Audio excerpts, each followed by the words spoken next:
Should have gotten a guy like Infidel Amsterdam in here to help me out with this, because I'm no doubt going to butcher the name. You see the title of the video, but Mศ์NEGARM, with their self-titled release from here in 2015. They are a Swedish Viking metal band, folk metal band, black metal band, whatever you would really like to consider them. Sort of a flavor of the week of what people consider these folks to be, this group to be. The folk stylings of Mศ์NEGARM is definitely one that resonates through this release. So for the moment, let's just state them as a Viking folk metal band. So this is a group that, if the name is unfamiliar to you, shame on you. This is a band that's been going for quite some time, since the middle part of the 1990s, actually. This is album number 8 for the group, and what you can really expect on this, what you can really expect on this album, what you can expect from this band, is a combined effort of both ferocity as well as eloquence. And what I mean by this is quite simple. You will have moments or entire songs that are dedicated to aggressive riffs, to really compositions that showcase more of that powerful, that metallic side, that one that leans more toward the Viking and toward the black.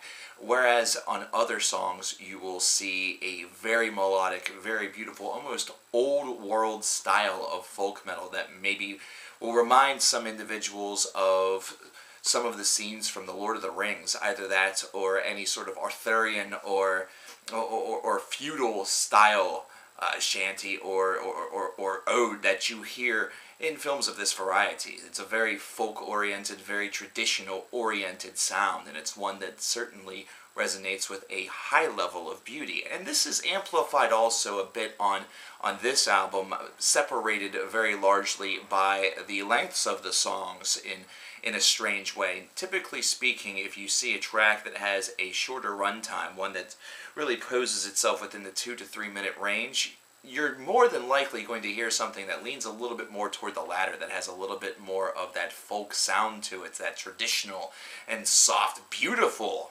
harmonic sound to it. And this is proven very quickly on this disc with track number 4. And I know that here in America, and I hate mentioning things of this variety, but it does show the separation. It does show how other sides, other corners, countries of this world have really expanded musically, and what they are very focused on by comparison to those of us in the lower 48.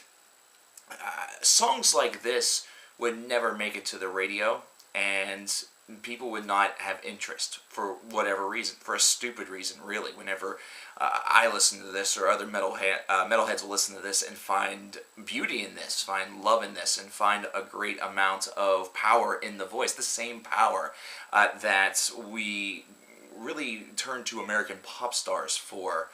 And there is such a difference. There is such a huge difference in what you get between the two of them. Not trying to choose sides or choose your weapon in this variety. It's just kind of two separate worlds, and yet both of them have a certain charm, a certain beauty to them. Mศ์NEGARM really is able to captivate this through a male and female vocal attack, and both clean voices really resonate proudly and with a whole lot of power. Man, this is something that touches you. It moves you emotionally a little bit, and it really builds and paints a bit of a picture in your head. Whether it be the accurate picture or not really is dependent upon not only your translation curve if you're over here in America or in another country, or secondly, just the power, the wonder of your own personal imagination. And really that is perhaps the more powerful of the two.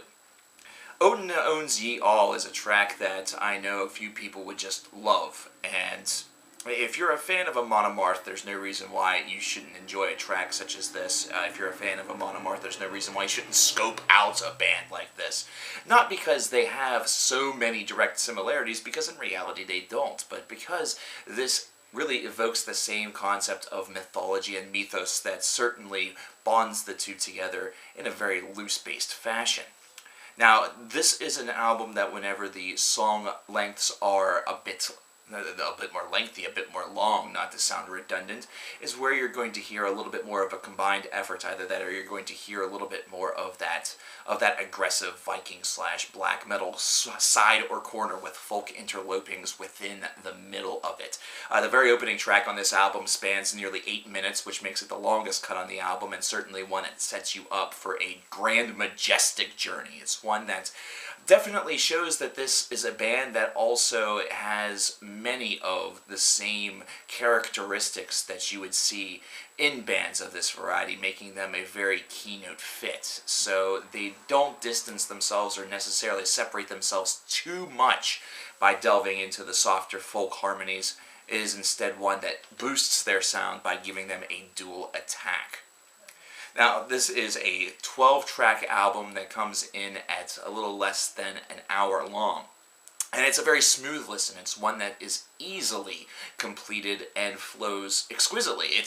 You're not necessarily turned aside by the sort of rapid-fire jolt up and down between one style and the other. Instead, it's one that is kind of handled very nicely. It's handled in a way that makes the softer elements not feel like a cool down or a break, but instead feel like a separate experience. So each individual track has that individual feel and has its own individual power, as opposed to tracks that just feel like they're meant to transition one thought or one song to the next.